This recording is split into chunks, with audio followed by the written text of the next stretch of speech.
What is the state of the nation as the Narendra Modi government completes 9 years in office? Is the politics of India changing, especially after the Karnataka election when the ruling BJP was swept out and the Congress party has since won power? Has Rahul Gandhi become more popular than he was in 2014 when he was infamously called Pappu? Or has Narendra Modi, the Prime Minister, does he still retain his vast popularity amongst the people of India? I have with me here today Professor Sanjay Kumar. He's a professor at the Center for Study of Developing Societies, CSDS, which is perhaps India's best known think tank. It has a great reputation. Professor, welcome to ThePrint. Now, this is a survey that CSDS Lokniti has conducted on the state of the nation, on the mood of the nation, on what people of India have to say about the Narendra Modi government as it completes 9 years. Several very interesting results. I'm just going to give a couple of them, and then I will ask Professor Kumar about his views. The first is that Prime Minister Narendra Modi does retain his popularity. He's still vastly popular amongst the people of India. But the second interesting outcome or result is that Rahul Gandhi, the chief opposition leader, he's the leader of the Congress party, he's not president, as you know.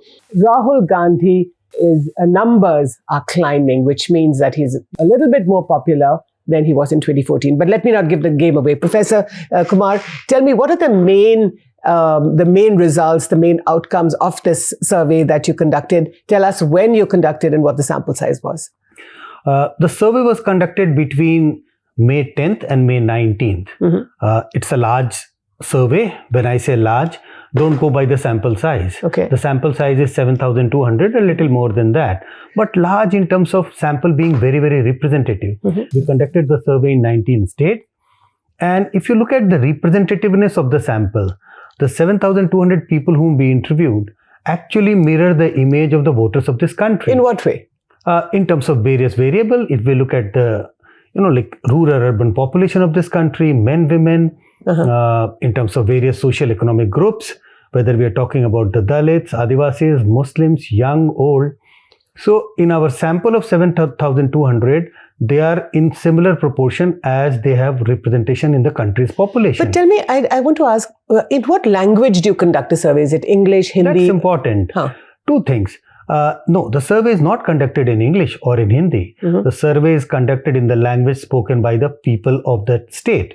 So in the Hindi-speaking state, we have conducted the survey in Hindi, mm-hmm. but in West Bengal, it is conducted in Bangla, in Assam, in Assamese. If you go to Tamil Nadu, in the local language of Tamil Nadu. So we get the questionnaire translated. Tamil, Malayalam, Telugu, and as you say, Assamese, Bangla, across the country in all the languages of this. All the languages, which is the main language of that state. And also, these are all face-to-face interviews. These days, you might come across large number of surveys. And I think the problem with many of these surveys most of these surveys are either online or done on telephone, sitting in Delhi. You have an office in Delhi, and what they keep saying in a fashionable manner, RDD, random dialing system. Right. कि phone उठा के आप किसी से पूछिए कि आप what do you think? कि नरेंद्र मोदी के बारे में आप क्या सोचते हैं? And Jyoti, I must tell you that I have come across some of these people who say we have conducted the survey in Tripura or in Bengal. So I say, but you don't speak Bangla. And the explanation would be, no, but people understand Hindi or people understand English. So we interviewed the people sitting in West Bengal or in Tripura or in Tamil Nadu in Hindi or in English. We don't do that. We have a long tradition of doing good quality survey, which means questionnaire needs to be translated in the language spoken by the people. And all these are face-to-face interviews. So tell me, I think this language question is just an incredible and a very important question, which we don't really look at as carefully as we should. But the question that I have to you, Professor Kumar, is the politics of India changing? In the 9 years that the Narendra Modi government has been in power, less than a year left to go for the elections next year in 2024, is the politics of India changing? Politics is not changing at the pace at which we may have imagined, but there are some signs of change started to begin to happen. Okay. And what are those signs? If we look at in terms of popularity of Prime Minister Modi, he still remains very, very popular. And people have these anxieties because you remember, if you recollect, BJP lost 2 assembly elections recently, one in Himachal and recently in Karnataka. So people started having this anxiety, curiosity in the mind. is Prime Minister Modi losing his popularity? The survey indicates he is not losing his popularity. His popularity remains intact. So the two defeats of BJP is no sign of BJP becoming unpopular or Prime Minister becoming unpopular. But what are the signs of changes? I'm just looking at some percentages about Modi's popularity. 35% in 2014, which is the 9 years that you're taking. 44% in 2019, which is when he won the election again. And 43%. 2023. So the question you're asking is, if India were to go to the polls tomorrow, then would you vote for Prime Minister Modi, and how popular is he? No, the question was not the way you are mentioning. We asked the question, if elections are held tomorrow, who would you like to see as your Prime Minister? I see. No names are offered to the people. This is the name recall by the voters of this country. And that is why you find some difference in terms of number. Because you might come across some surveys which would say Prime Minister Modi's popularity is in the 80s and 90s, 82, 85, 87%. Our survey indicates it's just 43%. 43 is not small, because this is the name recall by 43% of the Indians. They have taken the name of Prime Minister Narendra Modi, which is an indication of a very high popularity. That is the case even for Rahul Gandhi, because Rahul Gandhi's name has been taken by 27% people of this country. 27% today, but 14% in 2014. Yes. 24% in 2019 when the election was held 4 years ago, and 27% today. So Prime Minister Modi's popularity is 35% in 2014, goes up to 43, a huge number of people recalling the name of Prime Minister Modi and wanting him to become Prime Minister again. And Rahul Gandhi, also quite high, Professor, would you say? Yes. Half of the Prime Minister, but still quite high on his own terms. Yes. Look at the trend. There is a sign of increasing popularity of Rahul Gandhi if we go by the latest survey and we compare it with 2019 or 2014. Yeah. So there's a clear sign of Rahul Gandhi has become slightly more popular compared to his popularity at least 6 months ago. But what is it now? In some senses, Prime Minister Modi's popularity is about the same, even keel, 44 in 2019 and 43 today. But Rahul Gandhi has gone up significantly. Do you think this is a bump because of the Karnataka election? I would not use the word significant rise in Rahul Gandhi's popularity. Okay. If we compare it with the last 5 years between 2019 and 2023, it's just 3-4%. Yeah. It is not because of Rahul, because Congress managed to win 2 elections in a row, Himachal and Karnataka. But I think several factors would have contributed to that. One factor is also Karnataka's victory. But also remember, Rahul Gandhi has led a huge march, what is called Bharat Jodo Yatra, started from Kanyakumari. You think that made a difference? It made a difference. We did ask this question in the survey. Large number of people, almost more than 60% people said they had heard about this. And among those who had heard about Rahul Gandhi's Bharat Jodo Yatra, large number of people believe that this has helped Congress becoming more popular in the eyes of the voters of this country. So how do you ask the question? Do you say कि क्या आपने in the Hindi heartland कि क्या आपने भारत जोड़ो यात्रा के बारे में सुना है? What is the question? हाँ, the question was क्या आपने राहुल गांधी के भारत जोड़ो यात्रा के बारे में सुना या पढ़ा है? That's one simple question. And then there is a follow-up question for all those people who say कि हाँ हमने सुना है. तो क्या आपको लगता है कि इससे कांग्रेस के लोगों का आकर्षण कांग्रेस की तरफ बढ़ा है या घटा है? So that's a simple question which we had asked about Bharat Jodo Yatra and possible impact of Bharat Jodo Yatra on Congress electoral prospects. Right. So let's talk about the personality of the Prime Minister. 43%, that's huge. Meaning 1 in 2.5 people will vote the Prime Minister back to power. So I think it's very clear, viewers of The Print, that the BJP and Prime Minister Modi are coming back to power. Everything else remaining equal. India is, of course, a country that you can never predict about anything that happens tomorrow, leave alone something 10 months from now. But Professor, there's a caveat on that. Ji. If elections are held in the recent times, tomorrow, day after tomorrow, then there are chances of BJP, or I would say BJP is certainly going to come to power. This does not indicate that when elections takes place in 2024 April में BJP will certainly come to power. Sir वो मैं कह रही हूँ sir कि अगर 10 महीने के बाद भी अगर आपका सर्वे वैलिड रहता है, which I almost believe that it will be valid 10 months from now, because I'm not sure that anything is going to change that much. I think the Prime Minister's popularity cuts across a lot of parameters. The question is, why is he so popular? in the survey, we did ask this question: what do you like most in Narendra Modi? There are few responses which people gave. One is about his oratory, about his Vikas Purush, his image as a Vikas Purush, the person who does development, his leadership, quality of leadership, strong man. So I think these are the few things which people like most in Narendra Modi as a leader. So oratory में आप क्या पूछते हैं कि क्या बहुत सुंदर तरीके से नहीं, सवाल में ये ऑप्शंस हमने उन्हें दिए नहीं. अच्छा. Again, these options were अच्छा, not you offered. do not give these options. No, these are not options which तो आप पूछते हैं कि प्रधानमंत्री नरेंद्र प्रधानमंत्री मोदी में क्या चीज सबसे ज्यादा पसंद है? आपको प्रधानमंत्री मोदी किस कारण से सबसे ज्यादा पसंद है? तो लोग कहते हैं कि बहुत सुंदर बोलते हैं, कहते बहुत अच्छा बोलते हैं. Almost 25% people said बहुत अच्छा बोलते हैं. I don't remember the exact number, but that's the largest. It is 25%. It's the largest proportion. Ji. Then विकास पुरुष हैं. वो ऐसे आदमी हैं जो विकास का काम करते हैं. फिर स्ट्रॉन्ग लीडरशिप, डिसिसिव लीडरशिप. तो वो अपनी भाषा में, वो अलग अलग भाषाओं में कहते हैं कि भाई वो विकास का काम कर रहे हैं, देश के लिए विकास कर रहे हैं.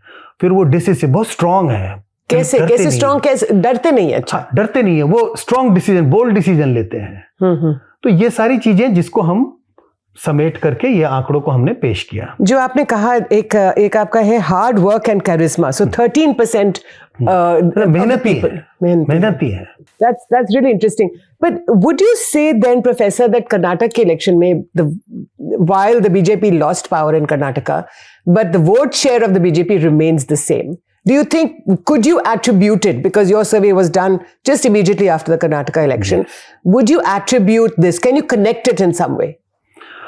Difficult to connect, because we have seen in many instances, and that applies to Karnataka as well.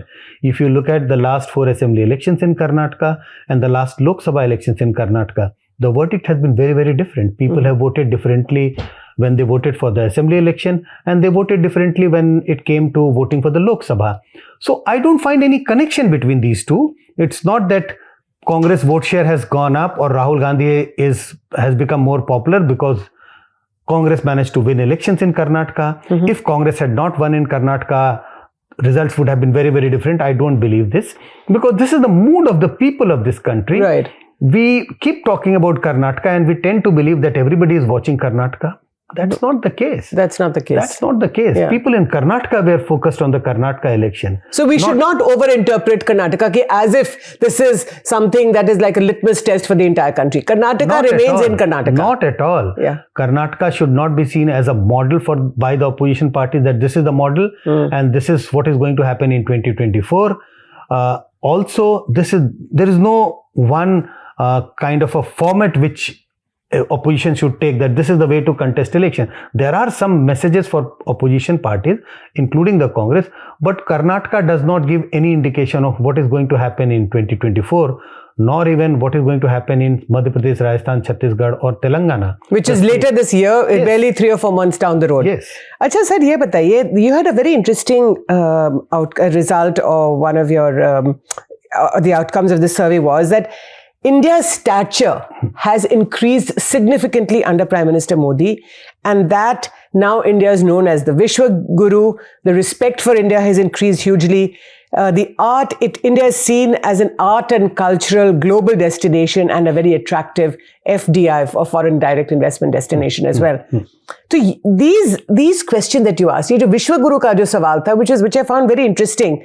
63% of the population believes that India's stature has grown in the world. See, let me clarify the viewer. This is a perception survey. Yeah, sure. This perception sometimes may not go along with what is the hard reality. When we are asking questions about, you think corruption has increased or decreased, or unemployment has gone up, gone down. Sometimes it may not correspond to the actual figures released by the government or by the other sources. This is a perception question. So the question which was asked was the following question, all the question which you mentioned. And we get a sense that a very large number of people, roughly in the range of say 55 to 60% people, believe that India's image in the world, in other countries, have gone up. It has increased. And a lot of people give credit to Prime Minister Narendra Modi for that. So the questions were very, very simple. In a way, do you agree or disagree with these following statement? India has emerged as a Vishwa Guru. Do you agree? Use that word Vishwa Guru? We did ask this question as Vishwa Guru, even in Hindi. and in other languages it was translated in similar languages. So all this. So that word has really sunk in the subconscious of the population. Absolutely. क्योंकि PM बोलते रहते हैं विश्व गुरु, India is becoming a विश्व गुरु has become, तो जो हमने 14 से पहले नहीं सुना था, this word we have not used heard before. So prime minister's invocation of this word again and again has really sunk in the कई ऐसे lexicon. शब्द हैं जो प्रधानमंत्री मोदी ने एक तरह से जिनको एक तरह से पॉपुलराइज किया. विश्व गुरु उसमें एक शब्द है, और कई ऐसे हैं जो और भी कई ऐसे शब्द हैं, not in terms of India's image in the world, but कई ऐसे, you will come across many such terminology which Prime Minister Modi has been using, and that has become very popular. Andolan Jivi, we have not heard about this word. Similar, we could come across urban Naxal. So these are the words which has been used by Prime Minister so many times that now it looks like as if these are the words from the dictionary. That's right. So that is also. But these you did not employ in your survey. Urban Naxal, Andolan Jivi, ये तो नहीं आपने इस्तेमाल किया. बिल्कुल नहीं पूछा हमने. अच्छा ये बताइए, but why is India seen as a Vishwa Guru? Is it because Prime Minister Modi is himself at the forefront, talking to the world? Because India is still a poor country, developing country. We can argue that coming off COVID, our GDP or projected GDP is over 6%, which is better than a lot of countries in the world. But having said that, people are not looking at the data. People are not looking at what are our ties with Pakistan or China or with Australia, etc. What are people looking at? People looking at the image. People are looking at the image which they get from the media.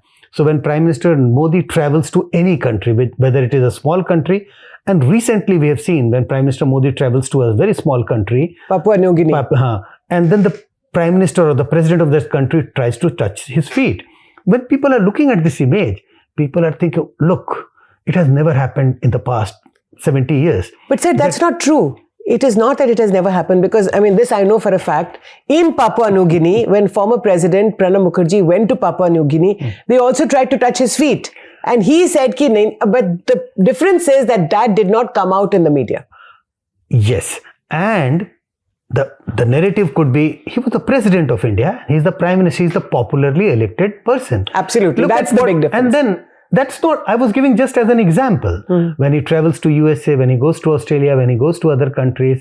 So the visuals which come from those countries is that he gets huge reception. Packed stadium. He gets huge reception. The reception is not only from the common people, the reception is also from the top leaders of that country.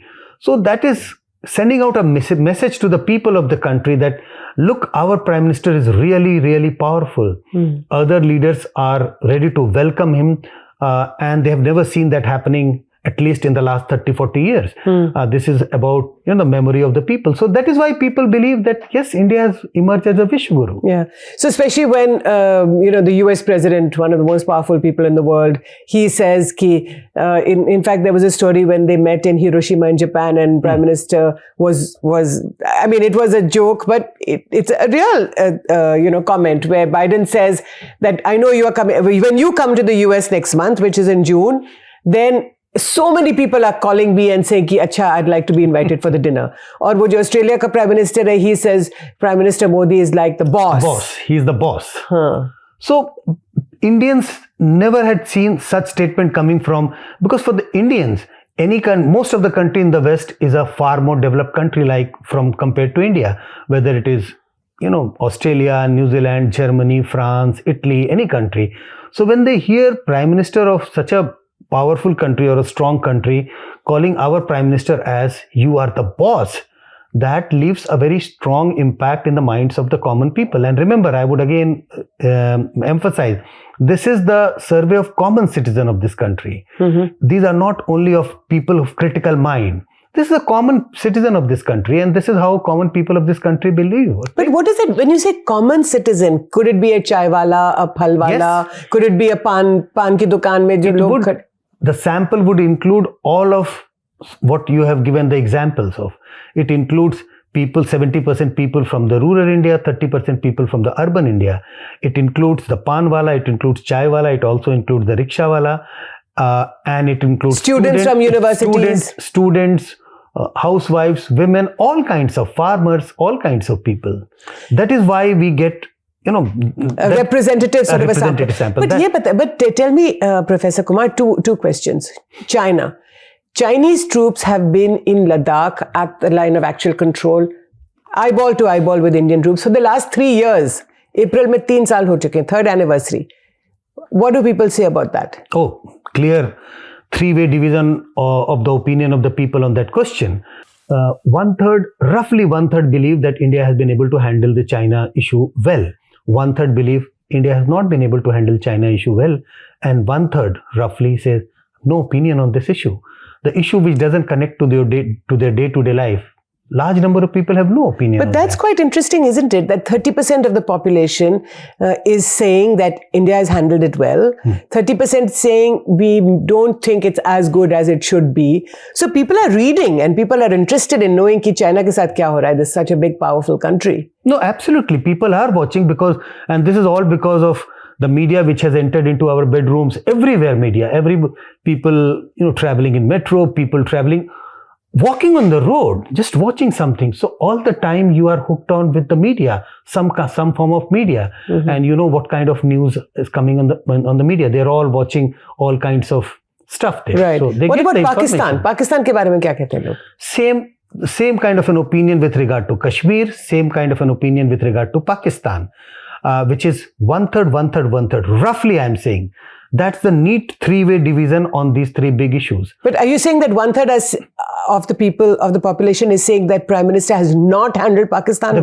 The government has not been able to handle the Pakistan issue well. Any other information you can give us on this? It was a single question which was asked in the survey. Do you think government has been able to handle the Pakistan issue well, or it has not been able to handle this issue well? So one third says government has been able to handle it well. One third says government has not been able to handle it well. So here I want to ask you, when you choose your sample, do you also look at religion, caste? We don't Hindu, look at Muslim. No, we don't. This is what will be called purposive sampling. We don't pick up our respondent keeping in mind whether he is a Hindu or whether he is young, old, educated or uneducated. We pick up a random sample, and when you do a randomized sample, it ensures that all the different kinds of people which you mentioned will be in the sample in more or less equal proportion as their share in the national population. So in our sample of 7,200, there are roughly 14% Muslims in our sample, 48-49% women in our sample. So you take any variable. But it's completely random. It's completely random. But you still find at the end of it that about 48-49% are women, 14%, 14-15% are Muslim. What about in terms of caste? Dalit, upper castes. Do you have even the random sample also? Yes. That they fall into this random sample? Yes. About Dalits, Adivasis, more or less in equal proportion as the share in country's population. About upper caste or about say OBCs, we believe that we have got adequate numbers or in similar proportion as their share in country's population. But as you know, the debate is going on still whether we should have an OBC census or not. So we don't have official figures about OBC. We don't have official figures about upper caste. Yeah. But in our sample, there would be roughly about between 12 to 14% upper caste. Roughly that's the share of upper caste in country's population. Right. Achha sir, ye bataiye, the biggest issue confronting the people, from the data that I've got from your survey, unemployment is 29%. So 29% of the population is deeply concerned that unemployment is something that is staring them in the face day in and day out. So the question is very simple. आपके हिसाब से देश के लिए सबसे बड़ी समस्या क्या है? In your opinion, what is the biggest problem of the country is facing today? People like you in the country are facing today. And no options are given. Again, I would say these are open-ended questions. And 29% people said unemployment is the biggest problem. But this is not that surprising because you do a survey of this kind, ask this question 10 years back, 20 years back, more or less you are going to get unemployment as the top category. The only question is about proportion. Whether 10 years ago this would have been less or bigger. I think if we look at the comparative data, the number of people or the proportion of people who said unemployment is the biggest problem has gone up and compared to 2019. So that's the... Significantly gone up, would you say? Almost 4-5% it has gone up. which is, if you convert it into, like numbers, it's a large number. How much would it be? 4-5%? It's a large number if you compare it with country's population, working population. So would you say that this is because of COVID, coming off COVID, लोगों के पास इतने jobs नहीं है? We see it around us. Anecdotally, we can make out that jobs are difficult for people to get. Several factors would have contributed to that. And one issue which you mentioned, COVID must have contributed to that. So we are not asking a follow-up question, why do you think unemployment is the biggest problem? But clearly unemployment comes out to be the biggest problem. Second is poverty, and then price rise. Right. I think if you put these three together, this takes up to almost 55 to 60% of country's population. Economic problems are the big concern of the people, but the same set of people also believe that yes, there is an economic problem people like us are facing, but country's image in the world has gone up. So that is my question to you. If 29% of the population believes unemployment is the problem, 22% poverty is the largest issue, that is already 51%. 51 plus 19 believe price rise. 51 plus 19 is 70%. 70%, yeah. 70% of the population believe in these three interconnected issues of the economy or of yourself. Which connects to your day-to-day life. But they still believe that India is the Vishwaguru. Because they're looking at how people in foreign countries, how the government of the other countries are looking at India. How Prime Minister Modi has been able to build India's image outside. This is, they think, is our day-to-day problem. This is our problem. We should handle it well. We should handle it ourselves. But when it comes to our Prime Minister dealing with foreign countries, he has been very, very strong. He has been seen as a very powerful leader across the country, across the world. Mm-hmm. So that's the image which the government or the Prime Minister Modi has been able to build around him. Sir, another question that you had is 5% of the population believes that corruption is the biggest issue. What does that mean? We keep talking about corruption, but when you ask this question, in your opinion, look, what was the question? What is the biggest issue country is facing? We are not asking them to rank or give 5 issues. Corruption is the biggest issue only for 5% of the people. Think of the rural population, people living in village. For them, corruption may not be a big issue. For them, unemployment is a big issue. Unemployment is a big issue cutting across whether you are living in a city or a small town or villages. So this doesn't mean that the population, that the people who have participated in your survey, this does not mean that they do not believe that corruption exists or does not exist. No, these are two different things. Yeah.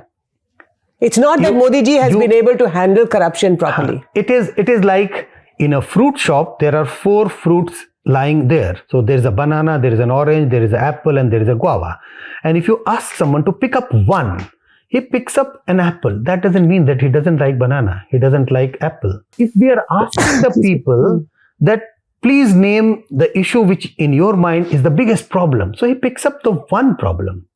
We are asking him to pick up the issue which he thinks is the biggest issue of concern.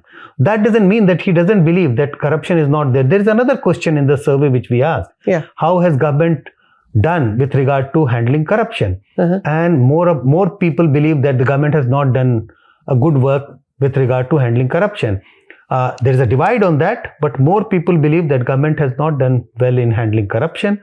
Sizable number of people believe that government has done well in handling corruption, but the numbers of it's tilted in favor of people who believe that government has not done well in handling corruption. So another very interesting question which is related to the unemployment and the economic conditions question is this development that Prime Minister Modi has undertaken for the last 9 years, is it only for the rich? Yeah. I mean, that's a really interesting question. I don't know who thought of it, but it's a great question.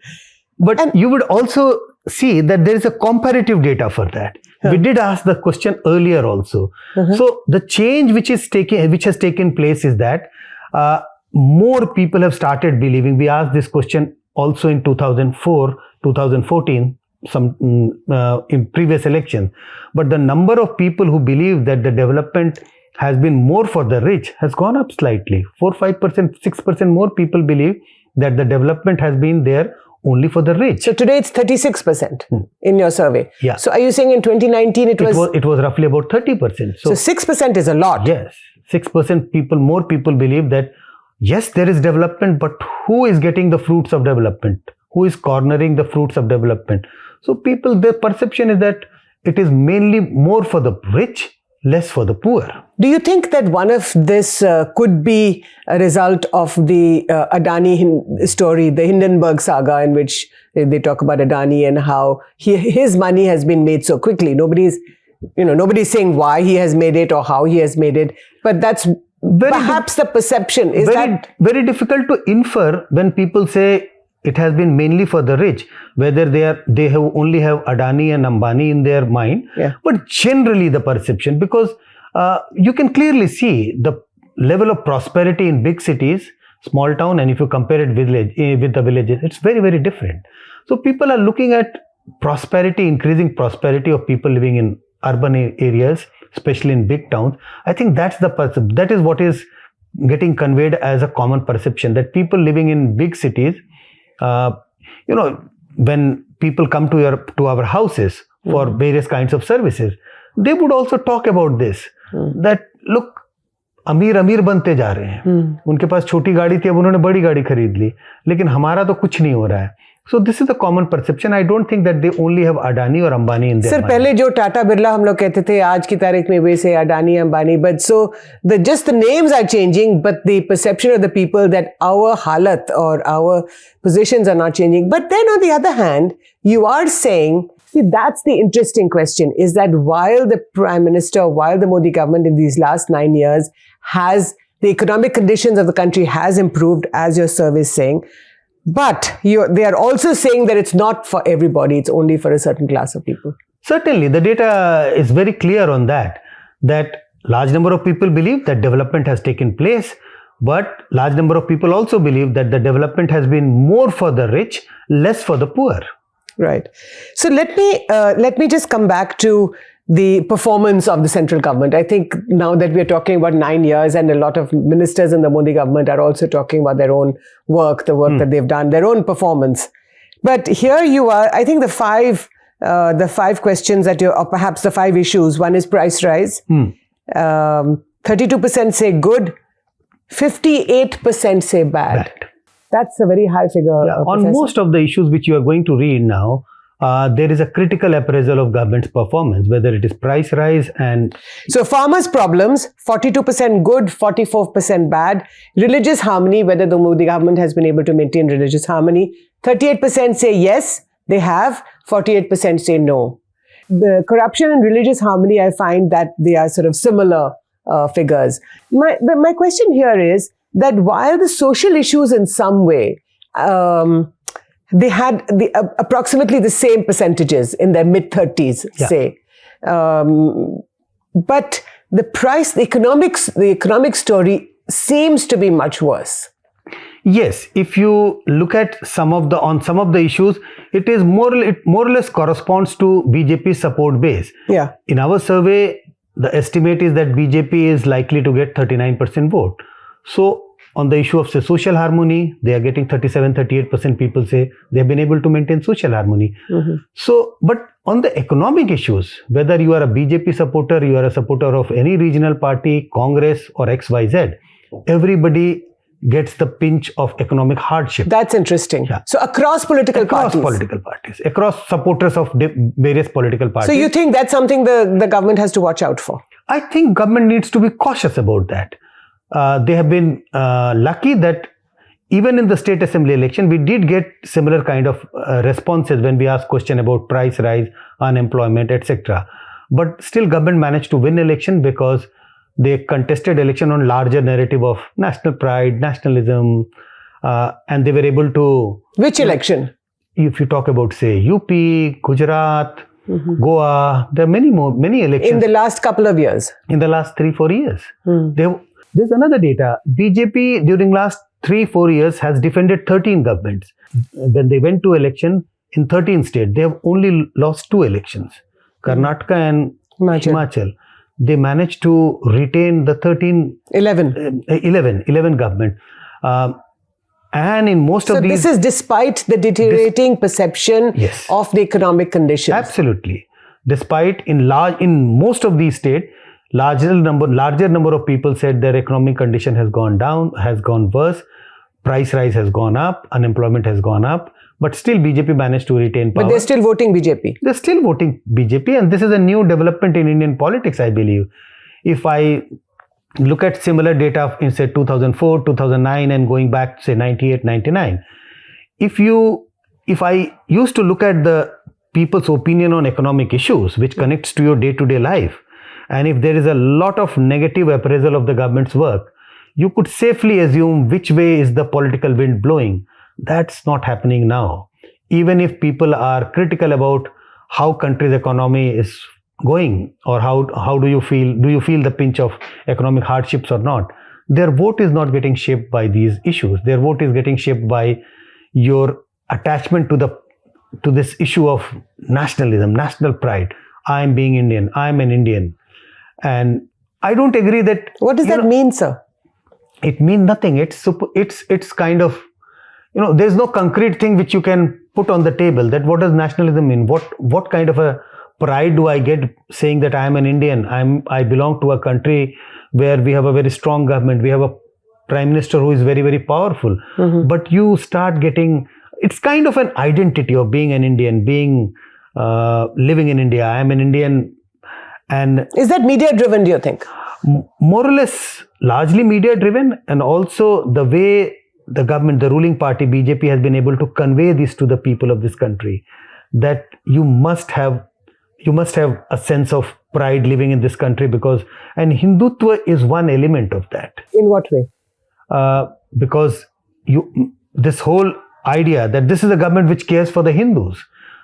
Previous governments always neglected the majority community and they tried to appease the minority community. Okay. So for the first time, a very large number of people believe that, okay, the government may not have done very well in terms of economic issues, but at least there is one thing which the government has been able to do. Mm-hmm. We have got our pride. And what is that pride? Pride of being a Hindu. Pride of being a Hindu living in India. And if we don't get a pride being a Hindu in India, where do we get this pride? Where do we enjoy this pride? So that message has been, sent out by BJP in a very, very strong manner, and people have actually accepted that. People have very, they've eagerly identified with it. Identified with that. Sir, ye bataiye, I mean, I know this is not part of your survey, but with your kind of experience, the story of these women wrestlers, they have been on the streets for more than 1 month. Perhaps, I don't think you would have asked it, but this question of pride that you're talking about, that I'm an Indian and I'm proud to be an Indian. How does this fit in with the wrestlers who now want to bahaw their medals in the Gangaji? I think if you look at the dominant narrative, yes, this issue is being discussed in the media, among the politicians, among common people. But is it being discussed? I think it is not discussed the way it should be discussed. In a sense, in proportion, it should be discussed. I think some discussion is taking place on this issue. But I think there is an effort to even build a different narrative around that. And it would be seen as, if you say nationalism, national pride. So wrestlers are not the only symbols of national pride. I'm saying this is the narrative which will be... And what they are doing by bahawing the medals or trying to bahaw the medals in the Ganga is an anti-national act. Could it be seen like that? Anti-national act would be too strong for someone to argue, but they might say, but this is not the way to protest. There could have been several different ways to protest. Mm-hmm. You should have patience. You should have different... Because methods. you have fought for the country, yes. You have won this medal for the country, so therefore you cannot besmirch the image of the country. Yes. Right. Absolutely. So I'm going to come back to the last question of your survey, Professor Kumar, and this is about the comparison between Narendra Modi and Rahul Gandhi. I thought that was quite an interesting question that you asked. So can Rahul Gandhi be a challenger to Prime Minister Modi in the 2024 election? And the results are quite interesting. 1 in 3 believe that Rahul Gandhi can be a challenger to Prime Minister Modi. How did that happen? Again, to correct, we did not ask, can Rahul Gandhi be the challenger? Okay. We asked the question, who could be a possible challenger to Narendra Modi in 2024 Lok Sabha election? And 37% people took the name of Rahul Gandhi, followed by I think 11% Arvind Kejriwal. That's right. So it's name recall, which is very high. It's not surprising to me because whatever Congress may have lost elections in large number of states, they have lost election 2014, 2019, but still Congress is a much bigger party compared to any regional party. Some regional parties are very, very strong in their own state, whether it is Aam Aadmi Party in Delhi or Punjab or Trinamool Congress in West Bengal. And we can keep taking names of several other regional parties. But it is a fact that Congress still enjoys. But 1 in 3 people said Rahul Gandhi can be a challenger. Yes. As I said, it's not surprising because Congress is still a pan-India party. Congress has a support of 20% voters across the country. So it's not surprising for me to see that 1/3 of the people still believe, or slightly more than 1/3 of the people believe, Rahul Gandhi could be the possible challenger. Whether he can contest election or not, that's a different story. But it's about perception. That's right. And Kejriwal is number 2. So what is interesting here is that while Rahul Gandhi, 1 in 3 believe that Rahul Gandhi can challenge the Prime Minister, 2 in 3 believe that the Prime Minister is still invincible. And like you said, Arvind Kejriwal, that is an interesting name, isn't it? That Arvind Kejriwal, even though it's 11%, but the fact that he is there in your survey at all is quite interesting. No, absolutely. And why that's happening? Because Aam Aadmi Party has government in 2 states. Kejriwal, he leads a party which is a Hindi heartland party in the Hindi heartland state. So all these ads, and look at the way he has emerged as a leader. He has emerged as a leader challenging the Congress first. He challenged Prime Minister Modi. He contested against Prime Minister Modi from Varanasi. Yeah. So he has projected himself as the person who does not, who is not afraid of challenging Modi at the national level. That is why people believe that, and also age is on his side. He's outspoken. He is presenting himself as a challenger. And that is what people are looking at, that this man could be a challenger to Modi. This is really fascinating. In the next 10 months or the next 1 year, in the run-up to the general elections, we have several state elections coming up. And of course, Professor Kumar and CSDS, I'm sure we'll do lots of surveys. But do read the stories on the Print website. There's lots of detail, lots of granular stuff that you may be much more interested in. And of course, if you really want to look at the raw data, you have to go to the CSDS website. But Professor Sanjay Kumar, thank you so much for talking to me at the Print. Thank you again.